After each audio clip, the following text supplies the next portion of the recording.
বর্ষা পড়লেই আমার না এটা ওটা সেটা খেতে ইচ্ছা করে, মানে সন্ধে হলেই। আর ঝিরিঝিরি বাইরে বৃষ্টি পড়ে, তাই না? সেরকম আজও আমার একটু ফ্রাইড রাইস খেতে ইচ্ছা করছিল, আর নিরামিষ আলুর দম, মানে মাংসর সঙ্গে না, নিরামিষ আলুর দমের সঙ্গে ফ্রাইড রাইস। আর যেমন ভাবনা তেমন কাজ। মিস্টার মল্লিককে প্রথম বলার পরে ও বললো যে না, আমি ফ্রাইড রাইস খাবো না, আমি রুটি দিয়ে আলুর দম খাবো। ও ডায়েটে আছে, তো আমি আগেই বলে দিয়েছি আলুর দমটা কিন্তু আমি একদম আমার মতনই করব, মানে একটু স্পাইসি করে, একটু কালার হবে, মানে যেমন করে করে আর কি, মশলাপাতি দিয়ে সুন্দর করে।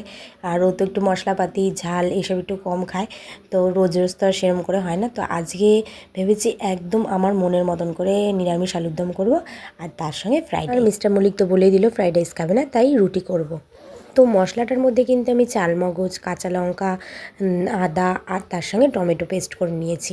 আর আমার ঘরে তো ভাজা জিরে গুঁড়ো, ধনের গুঁড়ো আছেই, আর তার সঙ্গে গরম মশলা। তো সব কিছু মিলিয়ে নিরামিষ আলুর দমটা আজকে দারুণ হয়েছে, যেমন খেতে তেমন দেখতে। আর আমার জন্য ছিল ফ্রাইড রাইস। ওদিকে আমি রুটি আর আলুর দম সার্ভ করে দিয়েছি। আর আলুর দম কিন্তু রুটির সঙ্গে খেতেও খুব ভালো লাগে, আমার তো খুব ভালো লাগে। মানে আলুর দম এমন একটা জিনিস, রুটি, লুচি, ফ্রাইড রাইস সব কিছুর সঙ্গেই খেতে কিন্তু খুব ভালো লাগে। আর মাঝে মাঝে আমার এইসব খেতে ইচ্ছা করে, কিন্তু মিস্টার মল্লিক যেহেতু খায় না, একার জন্য আমি আর করি না। কিন্তু আজকে ভাবলাম নিজের জন্য একটু করা যাক।